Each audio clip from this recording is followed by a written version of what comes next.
Hello, human peoples. You're listening to the podcast network of Gamefully Unemployed. To support us and gain access to great exclusive podcasts like Fox Mulder is a Maniac, Tom and Jeff Watch Batman, Star Trek The Next Futurama, and our latest show, Spiel Boys, head over to patreon.com/gamefullyunemployed. We do game streaming, movie nights with our patrons every Friday night, and you can even commission your own podcast about anything you want. Literally anything, within reason, and we have to do it. You are quite frankly out of excuses not to go visit patreon.com/gamefullyunemployed. That's patreon.com/GAMEFULLY unemployed, which is spelled like it sounds.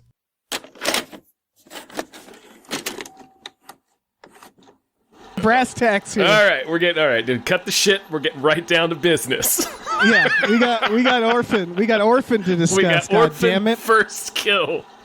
All right. I don't even want to do a podcast. I just want to talk to you about it. Okay. Yeah. So we have to introduce the podcast. Hi, everybody. Yeah. Hello, everyone. Yeah. Sure. My name is Stephen Bell, and my name is Tom Ryman. Yeah. We know. And we just watched Orphan First Kill. We just watched First Kill. We just watched Orphan First Kill. All right. Let's do it. Come on. I think something's going on with Esther. Is there anything you want to tell me about your time away? How's that possible? 4 years ago, she was still drawing stick figures. Esther's behavior has been so erratic. Hello, Mommy. Thank you, Mommy. I know, Mommy. I did notice some inconsistencies. What are you getting at? To me, it felt like a performance. All right, now that the bullshit's out of the way, Dave. All right. So, this movie. Holy shit. This movie has real. This movie has well reviewed. Tom, did you know that? I did. This movie, and I can kind of understand it. Yes, I know why, but I also disagree. Yeah, I think people are a little too dazzled by this movie's cleverness, and it's not that clever. It just does a really cool thing that I think should have happened earlier.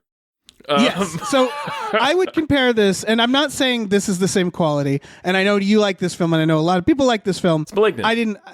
Malignant, yes. Which is that it's a brand of horror that is running on a meme. That's basically like, oh, we want this to be discussed. So people go, oh, can you believe this? And I would argue the first Orphan was that too.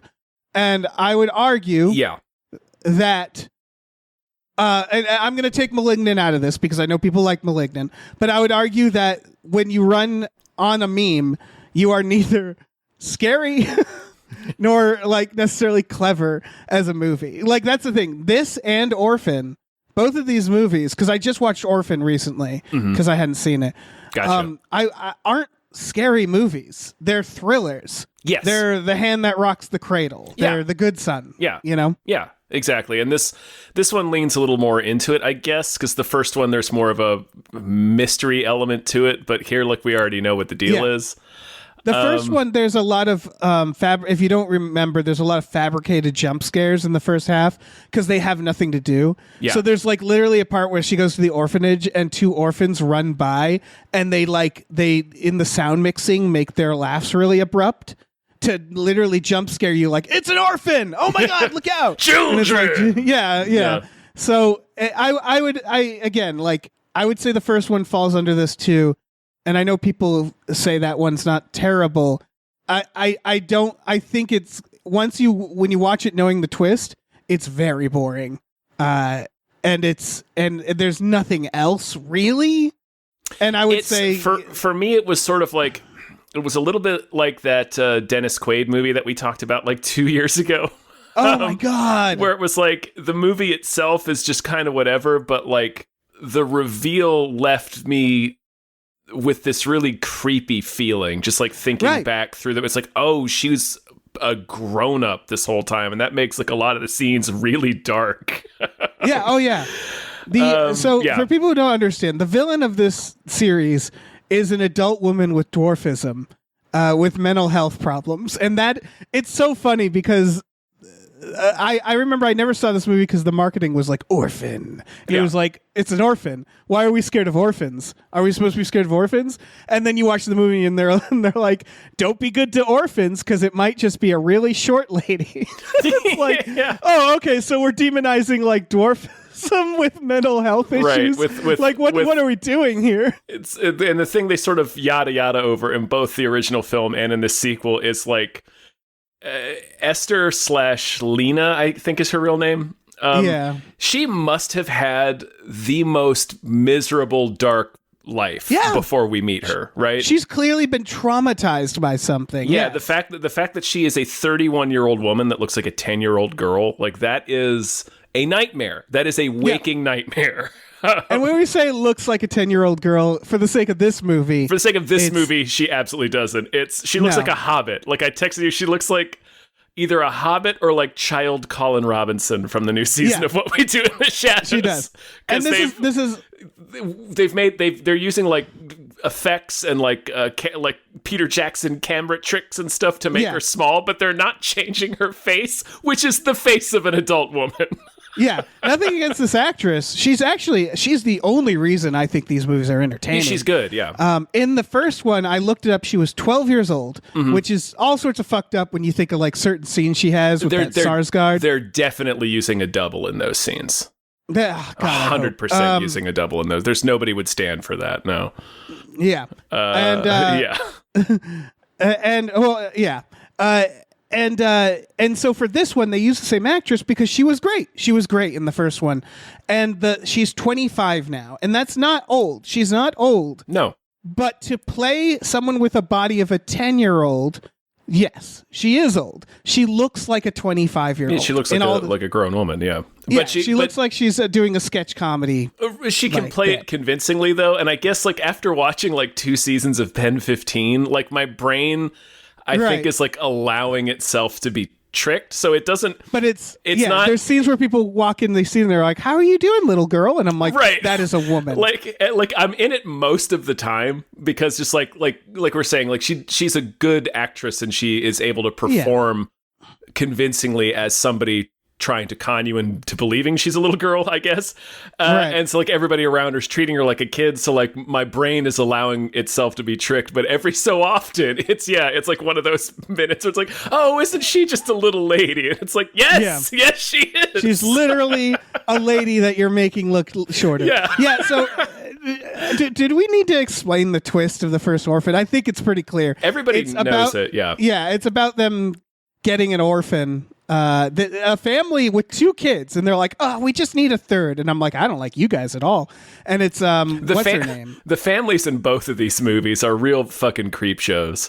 Yeah, but in the should first not one, be allowed to adopt children. I do want to describe the first one because the first one, it's what's her name? Vera Farmiga. Yeah, Vera Farmiga and Sarsgaard. Peter Sarsgaard. Pete Sarsgaard, who just has creep face. I realized.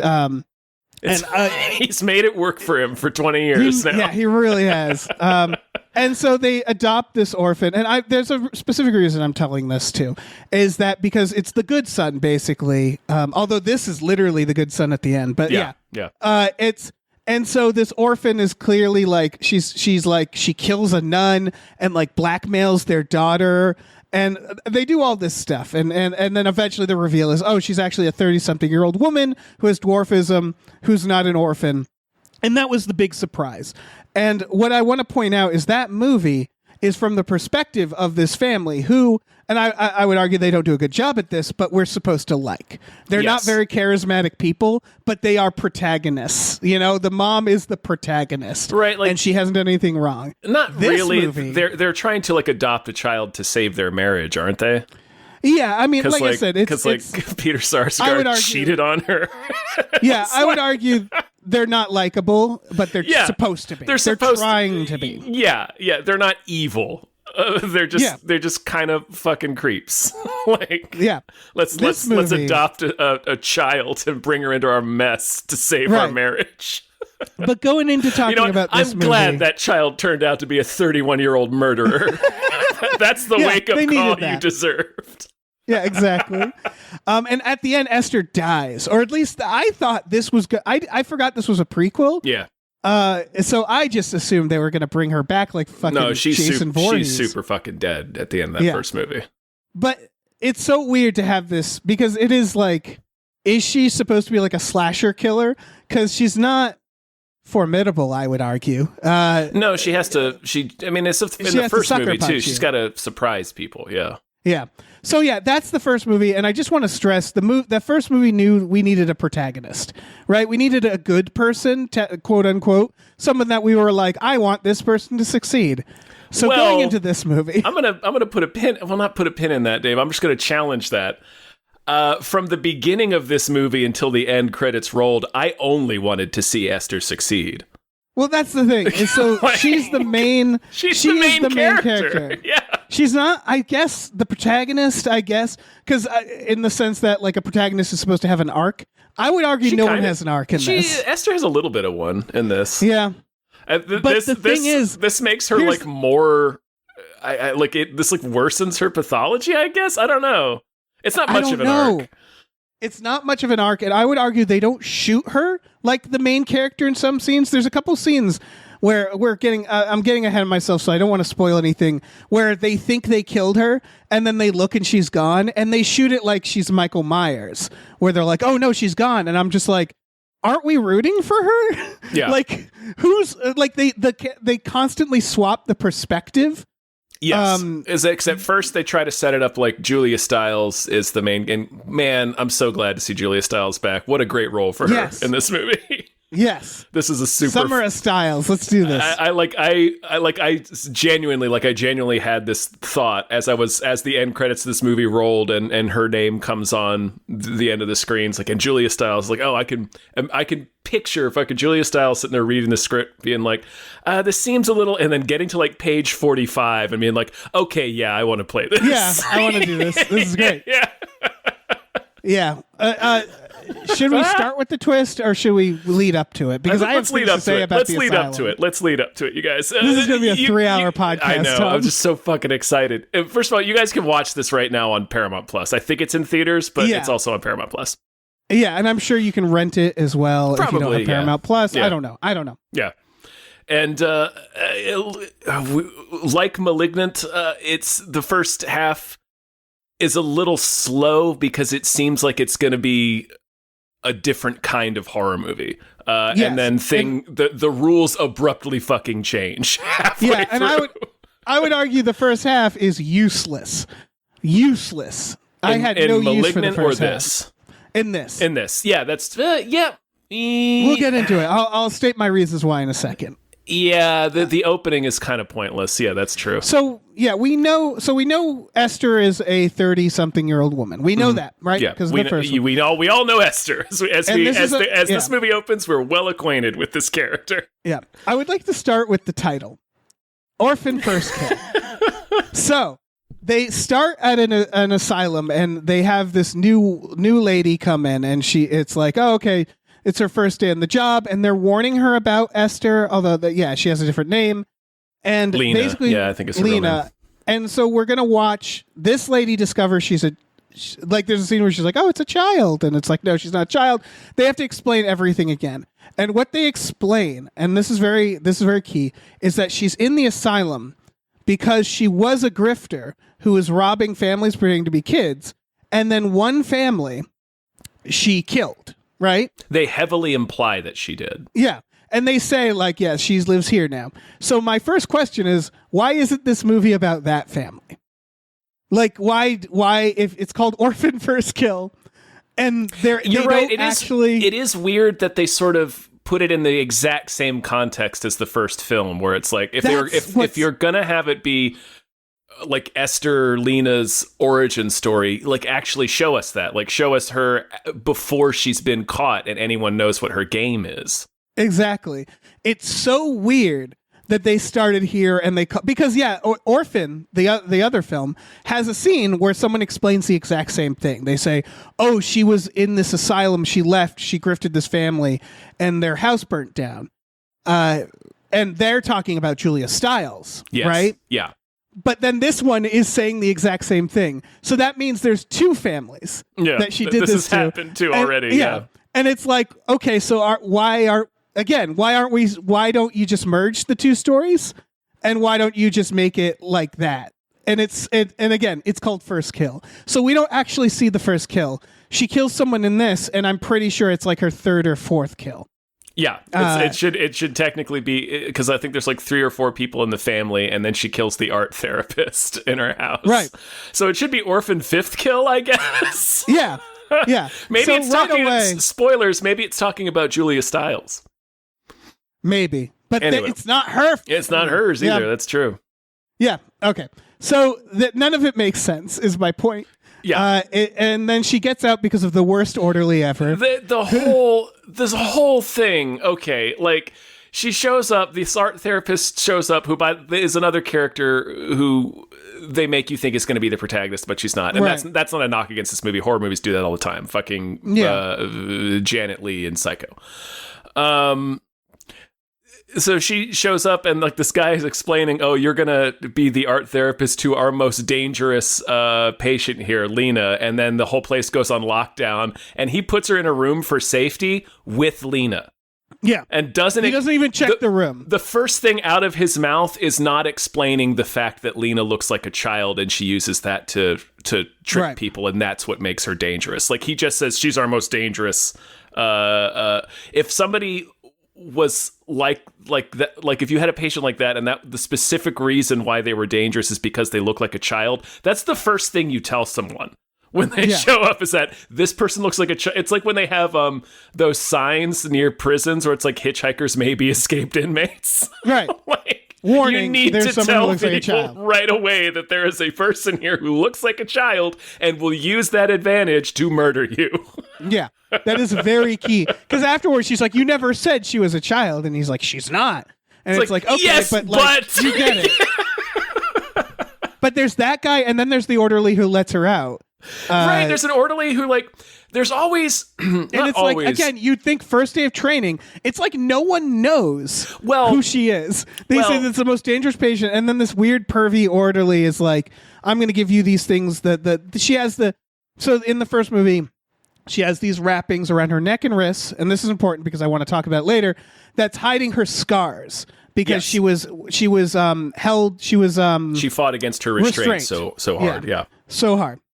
And so he's giving her these like new bands, and she's like, "If you come in here, I'll give you something in return." And so he's like a weird pervert on several levels. But you'd think this orderly wouldn't be allowed there, or like, again, they'd be like, "Listen, she's gonna kill you. I mean, day one training, this person will kill you."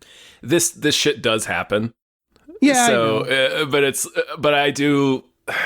It seems like it's an oft-used trope in these movies that the reason the murderer escapes is either it's either fucking perv orderly or like nice guy orderly that is then betrayed. Yeah.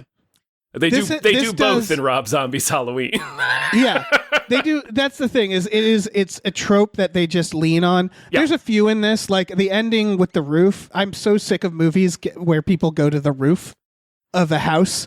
And it's like, that's the opposite. That's the worst place to be when the house is burning down. Yeah, exactly. So anyway, she gets out. This art person sees her outside and is like, "Oh, I better leave the car and run inside to tell them." And I was like, "Don't do that." Yeah, like it's a lot of this. She sees the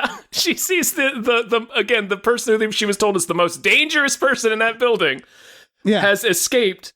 And does a little shh sign, holds her finger up to her mouth and then scampers off into the blizzard. So the first thing this lady does is get out of her car, leave it running and unlocked to go inside. Yep. Guess who comes home with her? Yeah, they do. They're like, "Man, I hope the police can get her." The terrible fucking asylum. This is a clown show. They have a conversation with her. Yeah, like she's talking to the head doctor again in the exit hallway of the asylum, right next to the huge pool of blood and brains where one of the other patients beat a guard to death. And they're just having this conversation where she's like, I don't think I can work here. He's like, oh, well, I'm sorry to see you leave. I'm like, there is a man's evacuated brain cavity just 2 feet away from you while you're having this conversation. I think she literally says, this job isn't for me. This room that you're speaking in smells like hot meat. And we're just pretending like this is normal. Incredible. So she drives home and it's like, I wonder where that orphan went. And sure enough, she's in her fucking trunk. She's in the back of her car. Of course she is. Yeah. You left it unlocked.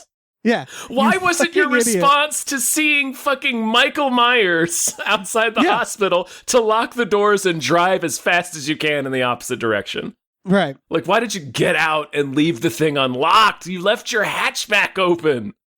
Why would you do that? I felt nothing for this character. Dead. Yeah, I wanted her dead. And we get our wish very quickly. Yeah. People listening, this movie is fun. This isn't one of those ones where it's like, don't watch it. I can see watching it with friends and having fun because it's not so bad it's good. I don't think it hits that point, to be honest. Not quite. And so that we're actually going to get into what, like, next is where it starts dragging. Right, yeah, because we're having a fucking blast describing the first 5 minutes, but like the following 30 to 35 minutes are very, very slow and not much happens. Yeah, because what happens is she kills this lady. Yeah. She's in her house and she starts Googling missing children so she can do her grift. And she finds this American kid who went missing that looks like her. She goes to a park, pretends to be the kid. So the cops, she's in Russia, I believe. Yeah. And the cops pick her up. And then we cut to Julia Stiles, and she has Gunnar. Best name. Gunnar, her shitty kid, who's shitty from the start. From jump, he's a piece of shit. I love Gunnar. Yeah, Gunnar's great. What a scumbag. Yeah, and then she has her husband, and she's sort of like giving up on her child. Her husband's a lost Sutherland. Child. Did you notice that? Oh no, really? Yeah, he's a Kiefer. He's an unknown Sutherland. Yeah, I think he's Kiefer's half brother. Oh, good for him. He's like one of Donald's kids. He's a half Keef. Yeah, he's a half Keef. Yeah, I bet they hang he's out. He's a daywalker. A daywalker. I bet he has spent at least one holiday with Kiefer. He's probably touched Kiefer Sutherland. Probably, yes. Right? Yeah. They've probably bought a Christmas tree together. Yeah. Oh, yeah. He then jumped into, yes. Kiefer Sutherland. Oh, Kiefer. He should have been Kiefer. For the record, this should have been Kiefer. If it had been nothing Kiefer against this Sutherland. guy. He should have played the orphan. It would have been a different ass movie. Yeah. I want Kiefer Sutherland playing the orphan. They're all like, hey, little guy. It would be like trying to acclimate 2 cats. Like you'd get Orphan in the house with Kiefer and they just immediately start hissing at each other. Oh shit. That would be great. So what happens is she comes in, they're like, we found your kid. And so for the next like half hour or so, we're watching basically like the worst type of situational comedy where we know who she is. Right. We know that she's not. We're basically watching the first act of the first movie again, except we already know what the game is. So it's even more pointless. And they keep doing these near misses where she almost gets caught in a lie, or they almost where they almost find her diary, and they're like, "Oh no, she's going to get found out." And it's like, I don't care. Why do I care? Like they seem to think the stakes are you don't want her to get found out, do you? And it's like, but she's a murderer. There's a way to do that. The Netflix show You does that really well. Okay. But it's not like that's because the whole show is from his point of view, and they spend a lot of time in his internal monologue and stuff, and they do these incremental reveals where you like slowly realize, oh, he's much crazier than we thought. But since we already know the totality of what Esther is capable of, so it's like and plus the movie's not really from her point of view. It is sometimes, like you had already mentioned. So it changes constantly. So this is not done well in this movie. So this first act is really kind of wheel spinning in a way that's not very entertaining because we already know what the game is and we have no real reason to care whether or not Esther gets caught until a gigantic penny drops. Right. But hold on. I'm still on this part. Because the family, we've barely known the family. So we're not rooting for the family yet. We don't care about any of the characters is the point. And they keep doing this thing where they're like, is she going to get caught? And it's like, I don't care. I genuinely don't care. And on top of this, you're rooting for some people to get murdered. Like her brother's, I'm rooting a prick. something, her brother's friends are like Gunnar and his friends are all assholes. You're like, I can't wait for these kids to die. Yeah, but I'm rooting for something to happen. Yeah, and they keep doing this thing where she keeps getting almost caught. And again, I don't care. I just want something to happen. Meanwhile, for a grifter, she has the worst plan ever. So this woman knew that she was going to be posing as this little girl. When she gets brought to the family, it's clear she had no plan. They ask her, they're like, where have you been? And she's like, oh, I'm not ready to tell, because she didn't think of where she had been. Well, she's not. We see clearly in like after the second or third night, she almost, like, she was never planning to stay there long. Like she loads up, she steals a bunch of jewelry and cash and stuff, and she's about to run away, but she starts to like fall in love with the Sutherland. So that's why she ends up staying. So there's a little bit of like her pathology mixed up in that as well. But yeah, you're right. She has, like, her plan is to just be in the house for a very short period of time and then just rob them. Right, and she gets trapped. So there's things like she's still concerned about her scars, and it's like, Can you just make something up? Can you say like, oh, I was held hostage. These are from my constraints. Like, you can make up a fucking story, but instead she seems incapable of that. And so a lot of this opening is them being like, where have you been? What's going on? And her being like, I don't want to talk about it. Oh, don't touch my neck. And it's all the same stuff, like you said, from Orphan. Yeah. But we know. So it's just so dull. And there's nothing happening. Right. We're seeing the same shit again. And it's like, we know what it is. Like, we know the deal. Like, I don't need to watch a second set of parents figure out that Esther's not really a little kid. Yeah. And we don't care about her. We don't care about the family. There's just no one to care about. They have the same fucking sex scene from the first movie. Basically. Where she catches him. Except I would say in the first movie, it's unhinged because they fuck in the kitchen, if you recall. Yeah. And they get completely naked, and then they're like, oh my god, Esther sauce. And it's like, yeah, you were you were in stone cold fucking in the kitchen. Yeah, it was like 8 p.m. and you were in your kitchen. The neighbors saw you.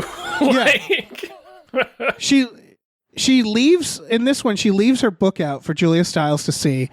Even though she knows, did she leave the book out for a reason? She got frustrated because what happens is the mom and dad, Julia Stiles and the Stepkeith,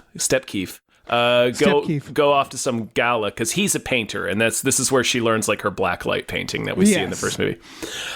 They go off to some gallery thing to raise money and leave her at home with Gunnar, who fucking rules. He immediately has a house party with all of his doofy, shitty ass friends. Right. Who treat her like shit. They're like, what's with your kidnapped sister? Such assholes. Yeah. They're like psychos. And of course, it makes a little bit more sense after the reveal happens. But they're real deranged, real top shelf assholes that Gunnar hangs out with. But the cop shows up, the detective shows up. And he takes one of her records to go dust it for fingerprints. So she goes, she sees that he's come by because he stops and talks to Gunnar for a second. And then she goes up into her room and sees that the record is missing. So she quickly checks to see if her book is still there. But she's so...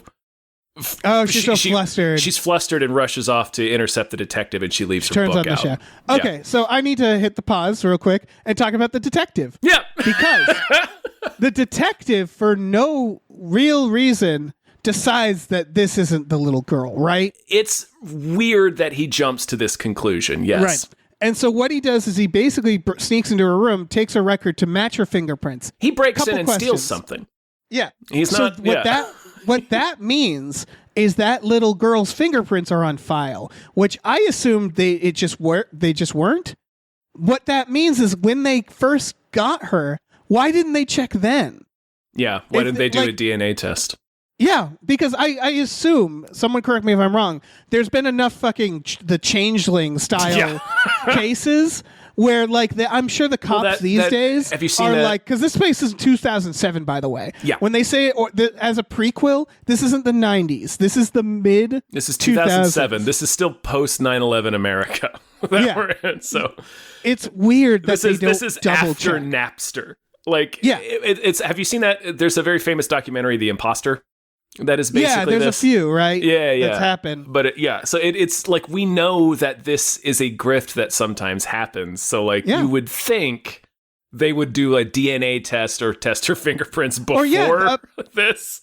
For some reason, Lord knows why they have this child's fingerprints on file. Probably to help find her. Yeah, but when did they get the fingerprints? I assume probably when she went missing. Oh, they like lifted it off of her stuff. Right, so they could like have it in a database, just in case it ever shows up. Yeah. I think there's in True Detective season 3 that it winds up being a thing. Yeah. So if the guy was suspicious or like wanted to be sure, it's so weird that he's suddenly after the fact like, oh, it's like they forgot. Yeah. And he's like, fuck, I forgot to do that. I better go and make sure. So for whatever reason, I feel like they hand wave over that in the first film too, like because the first time she went to the doctor, the jig would be up. So like they I feel like in the first movie they find some real hackneyed. She keeps saying, "I don't want to go to the dentist." Nonsense. I don't want to go. Well, it's the dentist because like her teeth, but like the any orphanage you would get a checkup, like you're required to. So and it's you know what? There's no reason she never would have been brought to a doctor. Yeah. Yes. And in this case, a missing child shows up after like years. Yes, you get her checked out. Yeah. You go to the hospital. She wouldn't have a choice. That's no, the first you would stop. have to. Yeah. Yeah. This movie is stupid. Yeah. Because what's about to happen is also stupid. So she goes incredible if that's it's the word incredible. You were searching for. There's stupid things in this in this incredible moment. So she goes to the detective's house to murder him, and he's matching the fingerprints. He sees that he's own a match, and he's like, "Who is this?" And you see in the trailer she kills him. And then do you want to explain it? Well, sure. So she stabs him 487,000 times in the back of the neck. Right. Is he in an apartment or a house? I'm not sure because he hears his door open and close and doesn't get up to check. Right. It also feels like an apartment, right? It looks like an apartment. He does get up to check, but it takes him way too long. Yeah, but it looks like an apartment. Like it's the door is right there. Kind of. It's hard to tell, honestly. It's a big room. I don't know. Yeah. It could just be the front room of a house too. That's true. Either way, there's neighbors, and I just want to point that out. Yeah. That's all. Yeah. She stabs the mighty fuck out of him. But he's still not dead because Esther's not great at killing people. She's like it takes her a while. She has to, like the art therapy teacher, she beats her with a tire iron for like a minute before she dies. So the cop's still not dead, and she's like, "What? Why the fuck did you have to like? What? Why didn't you think I was this kid? Like, what's your deal?" Cop's still alive. Cop's still alive. I forget what she says, but I forget what exactly is exchanged between them. But Esther basically says, "Oh, my mom will never. She'll never know that I'm not her daughter." And then the detective says, "Oh, yes, she does." And then he suddenly gets shot about 8 times by Julia Stiles, who is there. Yeah. And so in his last breath, the detective got in a zinger. He sure did. He wasn't like, please, because Julia Stiles is pointing a gun at him when he says that. Yes. So like this motherfucker, yeah. Listen, man, the chips are down. He knows his ticket's about to get punched. I'd throw a zinger out there. Yeah. And again, leave him wanting more. That's fair. So now gunshots have been fired. I just want to point that out. She empties the gun. She shoots him so many times. Yeah, and for the record, no one gets involved. No neighbors, nothing. No one notices. Nope. That's all. So Julia Stiles with the gun. So the reveal is Julia Stiles sits her down and just starts talking to her like one grifter to another. She's like, okay, so you're a grown-ass woman pretending to be my child, whom we both know you're not. I know you're not Esther because I know Esther is dead. Yep. Because dun, dun, dun. fucking her beautiful idiot shit demon son Gunnar killed Esther somehow. It's they're never specific about it. They say like he was too rough with her. Yeah. Which spoilers, near the end it happens again. Yeah. Where he accidentally shoves Esther down the stairs, and it's the same moment where he's like, "Oh my god, oh I didn't mean to," and it's like, Gunnar, Lord help you if you ever get a kitten. You are, you can. Gunnar cannot be trusted around other living things. Yeah. Gunnar just keeps doing this apparently. Yeah, this beautiful idiot Gunnar. With this little fencing mask. Yeah. It's a Joan Benet, right? Like it's what that true crime theory is, where it's like Julia Stiles covered up the death of Esther because to save Gunnar, her teabag son. Yeah, to avoid losing the only kid she has left, even though he is just a tremendous dickhead. Yeah, he is just a waste of flesh. And really useless bone sack. Right. And the catch is the dad doesn't know. No Poor idea. Little Keith, half Keith is the innocent guy. No idea. So he thinks his daughter's come home. He's painting again. He's like singing through the house. His life is great now. You would argue that he's the character you want to succeed, except we don't know him. They barely they paint him with a very broad brush. Yeah, he's just generic nice guy. So you just you don't want anything bad to happen to him the same way you don't want anything bad to happen to like a puppy.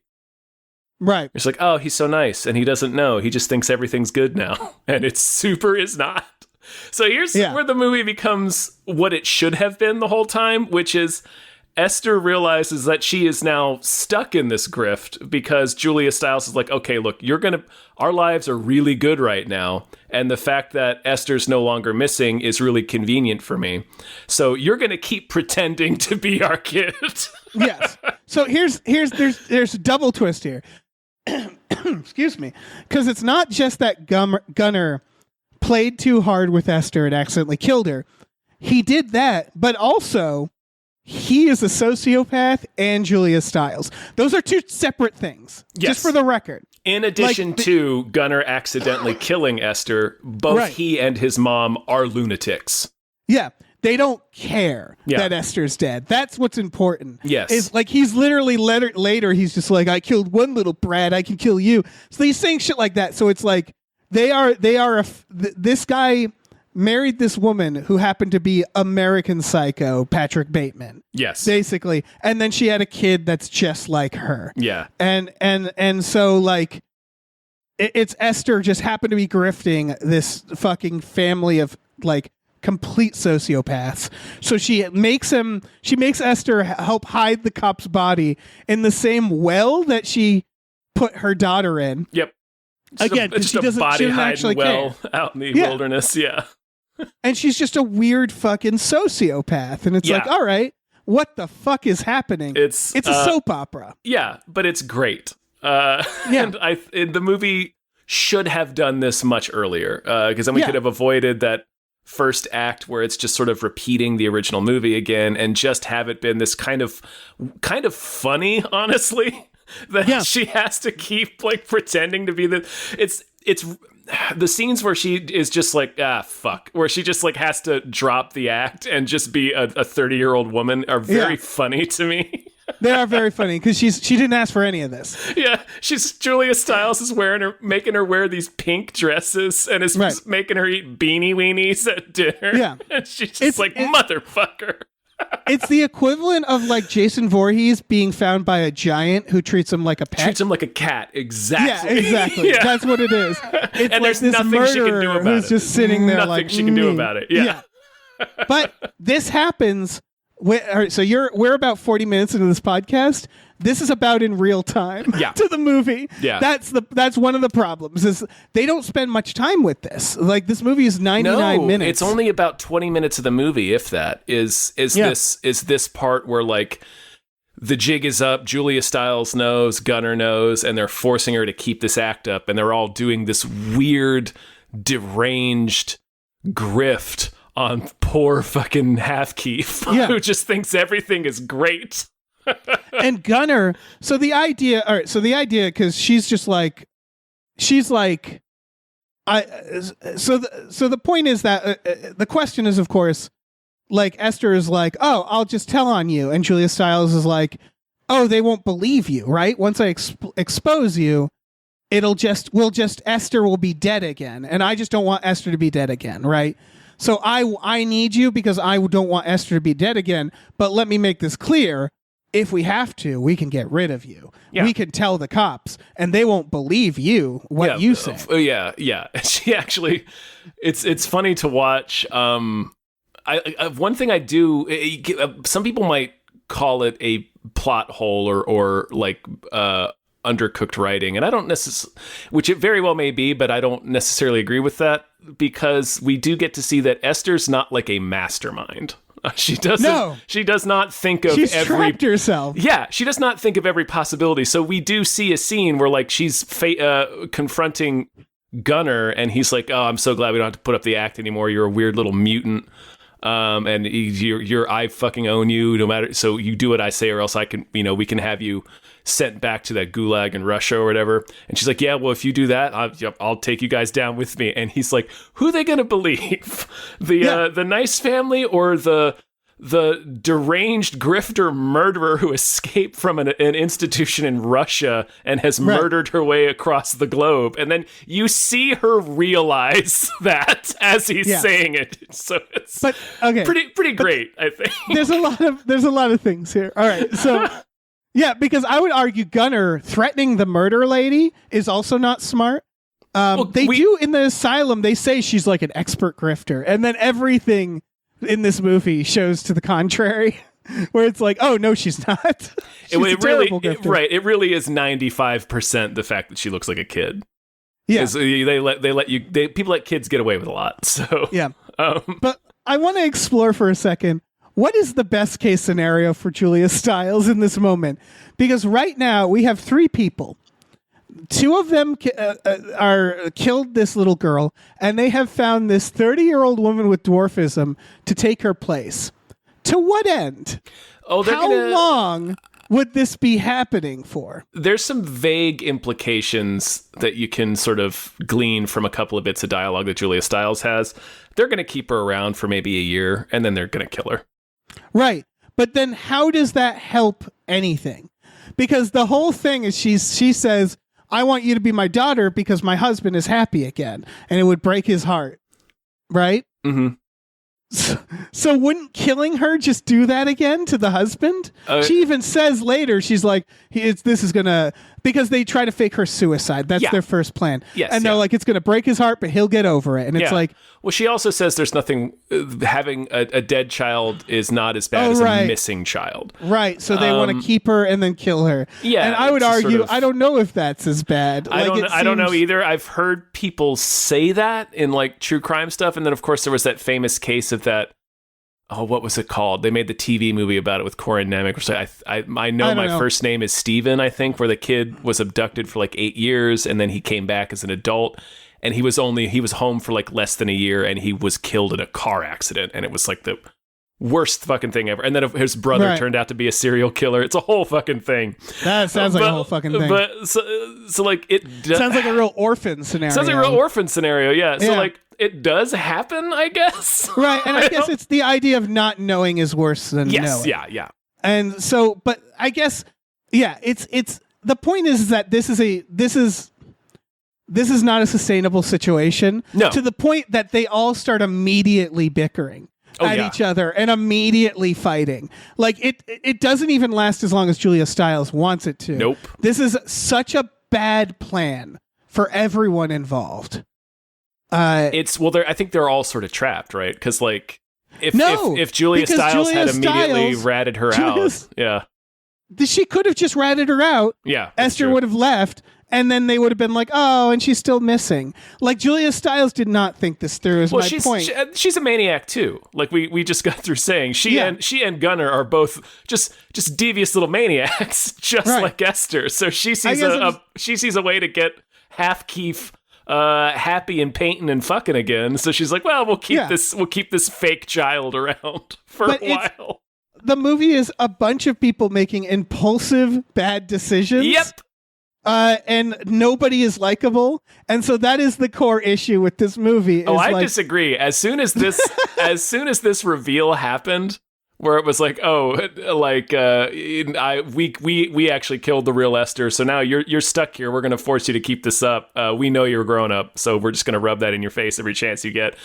I was fully Team Esther from that point on. I was like, I can't wait for Esther to succeed.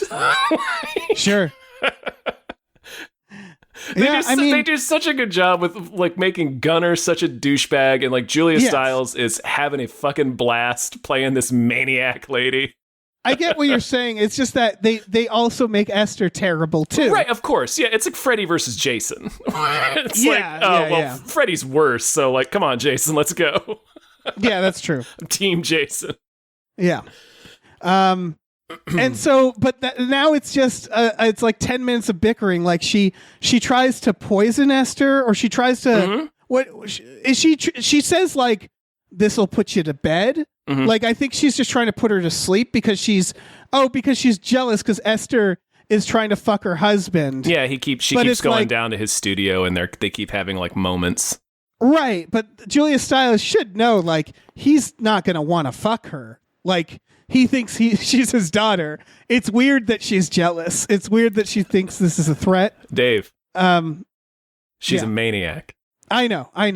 And so she tries to, like, put her to sleep. Mm-hmm. We didn't mention that she has a rat friend. Esther does. Yeah. She has a whole Cinderella subplot. It's very symbolic, Dave. You see, the rat is also stuck. But the rat does whatever it needs to do to survive. Yes. She gives the rat her dinner, and the rat dies because it ODs on the sleeping pills that Julia Stiles put into it, which makes her mad. And then so she puts the rat in Julia Stiles' smoothie, which does. Julia Stiles is not going to know what the rat symbolizes because she doesn't know that she had a relation. She doesn't know that the rat died because of her. No, she just, I don't think it matters that much. I think the message is clear. You don't need to know anything about the individual rat to know that when they give you a smoothie with a dead rat. Oh yeah, they don't like you. Yeah, and but unless they're a cat, then they're trying to feed you. They're trying to show their affection. Yeah, for sure. So like, this is like within like a week of them learning. Oh yeah, immediately they can't keep it together for 1 week with this. It's the ruse. It's the scene in John Wick 2 where they have to try to kill each other on the lowdown. Like where they're like trying at the subway and they're like quietly shooting at each other. Yep, the quiet gunfight. Incredible. Yeah. It's that where they're just all trying to destroy each other very quietly while the dad's walking around like, I'm so happy. Whistling to himself. Yeah. Like, I'm going to sell my paintings again. Yeah. And then the dad leaves for a business trip on a train. Press pause real quick. Just the dad in this one, and like Half Keef is pretty different from Peter Sarsgaard in the first movie, but the trait that they have in common is they're both the stupidest men alive. Yeah. Like, I love that. That's like one of the running themes of the Orphan franchise. Yeah. It's just the women married to these dumb as hell guys who just don't notice what's happening in front of their faces. Yeah, Sarsgaard in that one, he's such a dummy. He's so dumb. And so, yeah, oh god, I don't want. There's so much in that one where they find a wine bottle and they're like, "You're going to rehab," and she's like, "I didn't drink it," and they're like, "You're going to rehab," and it's like, what the fuck is happening? I guess they do write in reasons, but that's a different movie. It's a different movie, Dave. It's a different movie. So he gets on the train. He's like, "Bye-bye," and literally, the train has barely left the station. And they just start physically fighting in public in this train station. It is so unsustainable of a grift that literally the moment the dad is 10 feet away, they're just like gouging each other. And Esther takes out a fucking mace. Mace and pepper sprays Gunner, which I'm surprised this is the first time he's been pepper sprayed. It can't be the first time he's been pepper sprayed. Although maybe. I don't know. I refuse it's to believe certainly not going to be. Well, I was going to say it's not going to be the last, but you know. It is the last. It is the last. It's the last time. Listen, bad news for Gunner fans. Gunner fans out there. You need to tearfully take down and roll up your Gunner posters. Yeah. A candle that burns twice as bright. Okay. I love Gunner so much. Fucking Gunner, what an asshole. He's like hours later, he's still crying about the pepper spray. And it's like, I think I need to go to the hospital. Yeah, and Julia Stiles is just like, you're fine. Yeah, you're fucking fine. You got maced. Get used to it. Yeah. You got a face of a guy who's going to get maced a lot. What's that? Yeah. He becomes her henchman at a certain point. Julia Stiles just turns. This is a bad movie. But it's fun where she's just like, go check on that noise, Gunner. Right. And it's like, isn't he your son love? Yeah, she becomes Hans Gruber. Yeah. And she's just like sending him around. It's like, go find out what that noise is. And when he throws her down the stairs and like Esther gets up and disappears, she's like, go down there and finish it. Yeah. It's so weird. All right, but we're not at that point. Shredder talking to Rocksteady. Yeah. Because what first has to happen is she steals their car and drives off. I don't know why this scene was in it because it barely lasts. She steals a car and then the cops pull her over and bring her back. And since Julia Stiles asks all like, oh, and then so the husband calls and he's like, I heard that she stole the car. I'm coming home. And this is as they are trying to kill Esther. So they want to fake her suicide. So they like hold her down and try to slit her wrists. And she gets away. And then it becomes basically this thriller where she's in the house. And this is where, again, it flips. Where suddenly they treat her like she's the bad guy. Where it's like, where is she? Oh, my God. Oh, we thought we killed her, but she's gone. And it's like, wait, I thought I was rooting for Esther. But keep pointing out, nothing about the movie is shot from anybody's perspective. Yeah. And it changes constantly. Yeah. I think it changes constantly because they want to make it still scary. But at this point, it's gotten so far away from them. It's just like an action thriller at this point. Yeah. Like, there's nothing. There hasn't been a single scare in the film, period. Yeah, this movie is much more like Single White Female or like you said earlier, The Hand That Rocks the Cradle. And so honestly, so is the first one without the mystery. It's just it's a thriller. It's not really a horror movie. Right. And I would argue it should be illegal to call it a horror movie. Like they should, the MPAA should get involved and be like, no, you're going to write thriller. Yeah. Thriller action, because nothing about this is scary. Yeah. There's plenty of action, though. But Esther gets bodily thrown more than once in this final 20-minute confrontation. Well, and this is, so he throttles her and shoves her down the stairs. And the funniest thing is when he shoves her down the stairs. Oh, he doesn't shove her. She takes flight, Dave. He throws her down the stairs. And she lands and they think they killed her. And for a moment, he's like, oh no. Like they seem like they didn't want to kill her. That's the plan. Like, remember, their plan was to make it look like she killed herself or like. Right, but they can say she fell down the stairs. Yeah, but then that raised, then they'll have to, I don't know. Right, but it's still. It wasn't their plan, funny. Dave. It wasn't their plan. And so this starts getting shot like from their perspective. Suddenly we're like, oh, we're concerned about her hiding it from her husband. And it's like, no, we're not. Because he's like, I'm coming home. And she's like, oh, no, he's coming home. We got to get we got to hide stuff. And again, the movie is constantly characters. Like it's the fucking Cat in the Hat and trying to clean up before the parents get home. The movie is constantly doing this where they're like, oh, no, how are they going to get found out? And it's like, I don't care. Why do I care? I need them to get found out. Yeah. And then they look down and Esther's gone, like Michael Myers, and that's when she says, go down there and you finish it. I was going to say, but also, more importantly, I want Esther to kill them all. And I got my wish. Yeah. I want to talk about this part because she says, go down and finish it. He takes off the wall a fencing sword. Now, Tom, he picks up his fencing gear, have you ever fenced before? No. But can you, just for a second, picture, do you think fencing swords would be sharp? No, I assume actually that they wouldn't be. Yes. Because they aren't. There is not a single sharp fencing sword in existence. Anybody who has fenced, or again, you just have to think about fencing for a moment. It's a sport where they fence, they sword fight and stab each other. The whole point is to not die.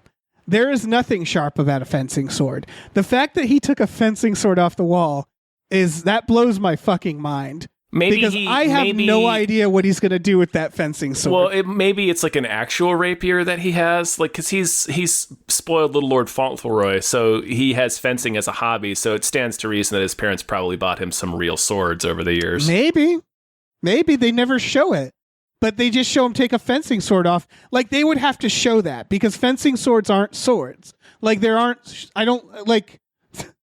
It's clearly a fencing sword. Sure. And if it is sharp, that makes it like it's like taking a badminton racket. If that badminton racket was sharpened or dangerous in some way, you'd have to show it. I don't know. I guess you're not as bothered by this as me, but like I would want to know it's because I would assume it's not sharp. I would assume the way he's going to kill Esther is to whip her to death with that thing. That's all you could do. Listen, Dave, not everybody is as entrenched in fencing, so maybe they thought they could just get away with that. I think they did. I think they were like a fencing sword. And it's like, think about that for 1 minute. And so he goes into their like garden, the art studio, right? And apparently this was set up earlier. I didn't notice. So this was a wild moment for me. Tom, what happens next? Oh, yeah. Because Esther shows up and shoots Gunnar with a crossbow. And apparently they set up the crossbow. I didn't see that. So I was just like, whoa. Oh, you didn't? I was How did you miss that scene? I don't know. It's a brief scene and it doesn't serve any purpose but to set this up later. But yeah, they do show what's his nuts Gunnar out there shooting his crossbow with his dad for like a minute and a half. There's no point to the scene other than to plant the existence of this crossbow. Yeah, this was a fun movie, but it was also a movie where, for example, if I needed to get up and get a drink of water, I didn't hit pause. I went for 30 seconds into the other room and came back, you know? No, you missed the crossbow then. Yeah, exactly.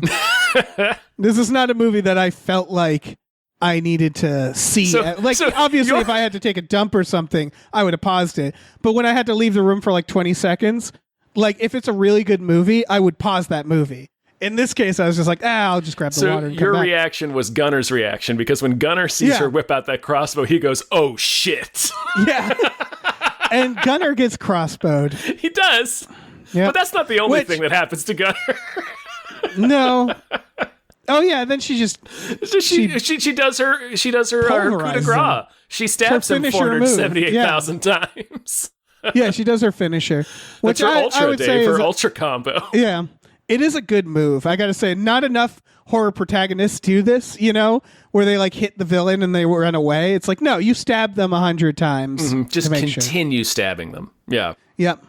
Stab them until pieces fall off. Right. And then Julia Stiles walks in and she's like, oh no, Gunnar. And I'm like, what do you care? You sent him down here. You sent your teenage son who killed your daughter to go kill another person. And you don't care about this guy. No, he is just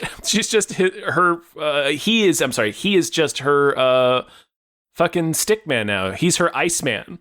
Yeah. And it's like, yeah, who gives a shit? Why is the movie trying to make me think she's sad about Gunnar? Oh, she's not sad about Gunnar. I think she probably is. Again, she's a maniac too. Yeah, if she was, she wouldn't send her son to go fight the 30-year-old woman. She might. She would just go do it herself. Yeah, I didn't have a problem reconciling those two things. I believe that this character is such that she would tell her goon of a son to go murder this person and then be shocked and anguished and upset when the person actually killed her goon son instead. Yeah, I guess I'm not saying it isn't necessarily unrealistic. It's more of for the movie. I'm just like, why do I care? What do I care? It's just so weird and silly, the tonal shifts that keep happening. Because like the whole thing is her wanting to protect Gunnar. Well, but then, again, so if I was writing this movie, I wouldn't have made them sociopaths, because the idea would be like, oh, he accidentally killed her. She made a bad decision, right? But it's more fun that they're sociopaths. Yes, but I would argue it's more interesting to do it the other way. Yeah. In fact, I think this would have been an interesting movie from that perspective. You start with Esther dying, the real Esther, her covering it up, being like sad about it, and then being like, honey, we found Esther, and this woman shows up and we know what she is. I think that's the better way to tell this story. Mm-hmm. Because that's more weird and tense. And then we have this character that we're following who like we don't like, but we kind of we she's not a sociopath, because they're literally just villains in this. Again, the brother is just like, I'll kill you like I killed my sister. I don't care. I loved killing my sister. Like that's basically what they do. Mm-hmm. And it's like it's more interesting if they were sad about the real Esther, you know? And they weren't like just diehard villains. That would have been a good movie, I think. But yeah, but it also wouldn't have been the prequel to Orphan. Yeah, it could have been. It could have been. That's true. Like seriously, imagine a movie opening with a girl named Esther, and you're like, oh, this is the real Esther, because if you know Orphan, and you know it's not the Esther. And you're wondering what happened. The Esther. That's and what the you movie see the teenage boy. Yeah, the Esther. So it's the opening scene, and then the little girl dies. Cut to credits, and then you cut to like a year later, and and then it becomes very clear. Like you have the girl die, and you have the mom find the girl and the teenage son. Right. Mm-hmm. You cut to a year later, and you see the family, and the dad's talking about how she's missing. So everybody knows, oh, she's not missing. You actually start with that twist. And then you have that moment where it's like, honey, we found Esther. And then it becomes this like for the first half, it's like this really tense standoff where like she doesn't tell Esther. Right. Yeah. Yeah. But she knows it's not Esther. Yeah. But she's trying to figure out, like that would have been a really neat movie. That'd have been a better movie. Yeah. Yeah. That'd have been better. It wouldn't have been this one. It would have been this one. And I dare say we would have lost something had it not been this movie. You could still shoot Gunner with a crossbow. Gunner sucks. Oh, I love him so much. Yeah. What a beautiful scumbag. He really is. Just perfect. I love this actor. Perfect casting. Bravo, sir. Yeah, this dipshit. So Gunner's dead. He is so dead. Oh, they man. do another fake out where they think Esther's like dead and then she disappears or something. I remember that. I don't quite, and it's again like why do we care? So that Julia Stiles lights the house on fire. If I recall. While they're fighting in the kitchen, one of the burners comes on and it ignites the house. Yeah. Yeah. So they chase. Julia is beating the shit out of Esther because, you know, like we said, Esther is still like 4 feet tall. She's not physically imposing. She has to surprise people, so she's getting her ass beat in this fight. Yeah. So she runs out onto the roof, and Julia Stiles follows her out on the roof. They slip in time for Half Keef to come home, and he has to crawl out on the roof, and they just do the good son. Yep. Where they're both like, shit. It's so funny because Keef doesn't know anything. He comes home to his house on fire to what he assumes is his family in peril. He runs inside. He's like, oh my God. And then he gets to the roof and his wife is like, she's a 30-year-old woman. It's like, fucking what? And then Esther's like, Mommy tried to kill me. He's like, what? Yeah. And he's like, what happened? They're throwing too much information at this man at once. And so he grabs Esther, as you would, because Esther's a child. And I would argue that in this position, Julia Stiles is hanging off the 3rd story. And I'm not saying that isn't dangerous. What I am saying is that you can land that in a way that doesn't kill you. You can, but you can also very easily be killed by that fall. Yeah, and she does the thing where she gets killed. She does the second thing where she gets killed by the fall. She falls and hits her head on the one piece of pavement around the grass. Yeah. And her brains just decorate the driveway. Her head pops like a blueberry. Yep. And then just all over the place. Yeah. And again, I feel like the dad was probably thinking like he should be like, honey, just land in the bushes. You'll get injured, but I'm going to take our daughter. And then she lands hard. And I don't think anyone was expecting that. And then the dad's like, oh, Esther, I got you. And this is the point where Esther, if you remember from the first movie, has false teeth those fall out at just the right time for him to go, "Oh, you're a freak!" And it's they've set it up before in the fight in the kitchen. Her palette falls out and she puts it back in, so we know it's loose. Right. He immediately takes this as she's that's not my daughter. Right. That's so weird because it's like, as far as he knows, she's been missing for 4 years and was abducted to Russia by God knows who because she hasn't told them yet. This is what I was saying about the scars. It's like, who knows what happened? Right. Like this, like the fact that she has her real teeth are jacked up and she's wearing a false palate does not mean that she is not who she says she is. Exactly. But he immediately. Yeah. Just that's all it took for him, and he's just like, "Oh my god, yeah, you're a monster!" And then he fucking falls off the roof. Yeah, I think she shoves him because he calls her a monster. Right, and he also does not land well. No, he doesn't. He also lands like an asshole, and so they're both dead. Gunnar is on fire, and then it was always going to end that way for Gunnar. Right. And eyes then Esther, full of mace, shot with a crossbow, burning alive in his fucking house. Yeah. Oh, yeah. And Esther, who apparently has the power of Jean Grey, walks through an entire burning house, not dead from smoke inhalation, no backdraft, nothing. She just walks through the house and takes her time. She would die. She would die so hard. Probably. But somehow she just walks out of the house, which is so silly to me. And then she's it really does feel like they got to the point where she shoves half Keith off the roof, so now she's just on the roof of this flaming giant mansion. They're like, how do we get her down?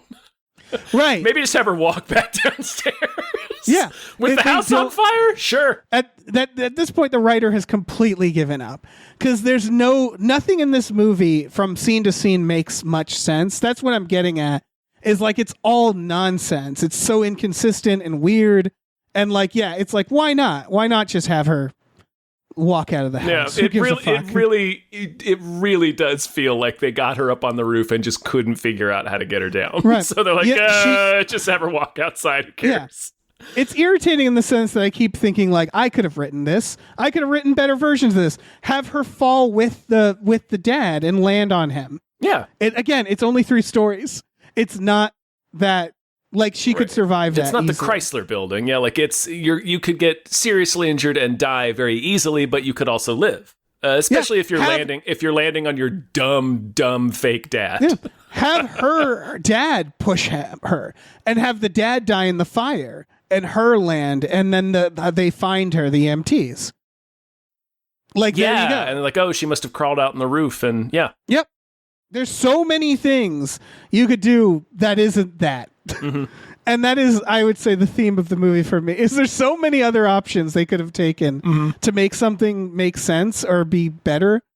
But I am on your side here, which is that this movie was a delight to watch. Yeah, this movie was a fucking blast. There's a couple of stretches that are pretty dull. The first act, it really drags. But yeah, this movie is just gorgeously silly. God bless it. I'm glad it's out there doing its thing.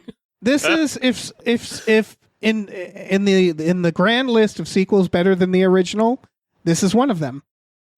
Yeah, I would argue this is better than Orphan.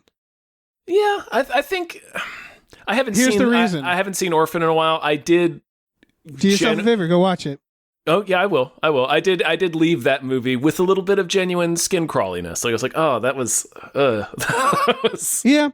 No. There's some. Again, it's this actress. Mm-hmm. Yeah. She's great in Orphan. But what it is that the difference between it's the difference between like doing like it's like doing a serious, like the Friday the 13th remake.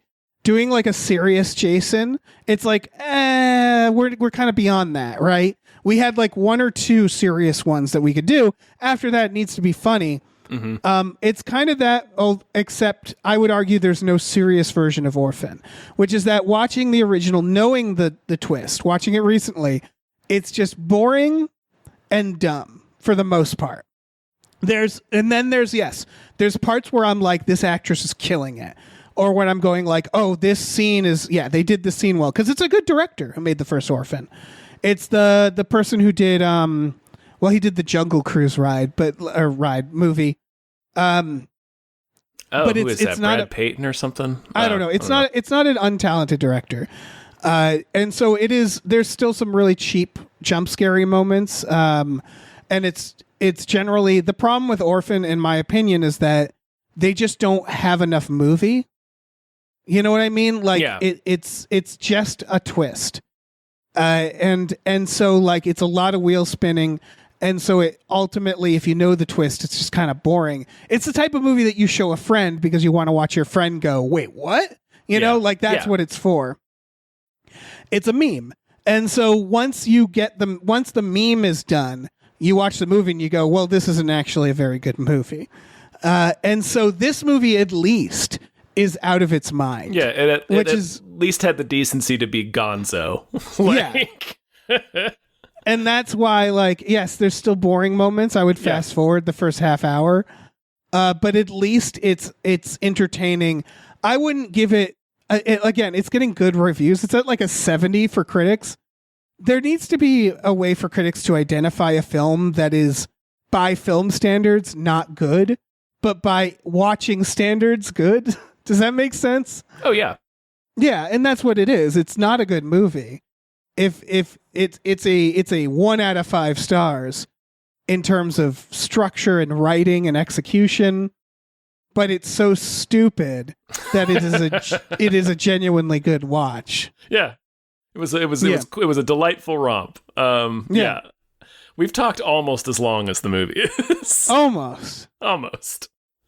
Well, do you have any other thoughts? Do you agree with me or? No, I agree with you. I agree that this is not technically a good movie, but this is a fun movie. Yeah, and the thing is that I guess the question is, the more in my head I think about the good version of this movie, the more I think like I'm kind of frustrated with it, because I do think there's a good version of this movie that we could talk about that would be both batshit and genuinely good. Yeah. And that's the thing, is that I think this movie is fun, but it's just very lazy.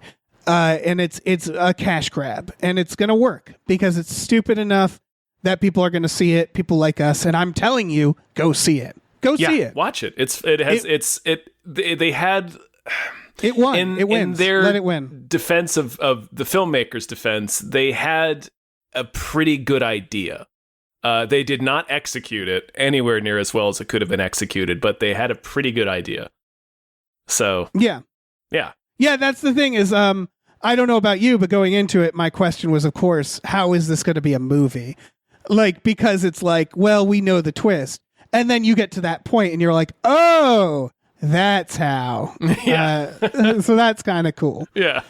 Because it's very much like, I need something to happen, right? Yeah, it's not just going to be the first one again, is it? And then like, no, it's not. Nope, absolutely not. Here's Julia Stiles twirling a mustache. Yep. Oh, so good. So fun to watch her. Yeah. Watch her work. It's fucking great. Fucking After Orphan. She got gaslit by that creep in The Omen. Yeah. This is directed, by the way, by the director of The Boy and The Boy 2. Oof. And that explains a lot. That explains a lot. That's why it's not well directed, and that's why The Boy is also a movie I would argue is a meme. We have one good idea, and we're going to spend most of the film spinning our wheels until we hit the third act and can reveal it. That's what it is. Yep. But The Boy, I would argue, is a worse idea and a worse execution. And then The Boy 2 is just useless. It's just fucking, it's a dead fish on the street. Yeah. Anyway. Unlike this movie, don't watch The Boy. Don't watch The Boy 2. Yeah. or The Boy 1, honestly. Don't watch The Boys, not the series The Boys, the plural boy movies. The boy movies, yeah. Don't watch those. We can be done, I think. All right. Hey, folks, thanks for listening.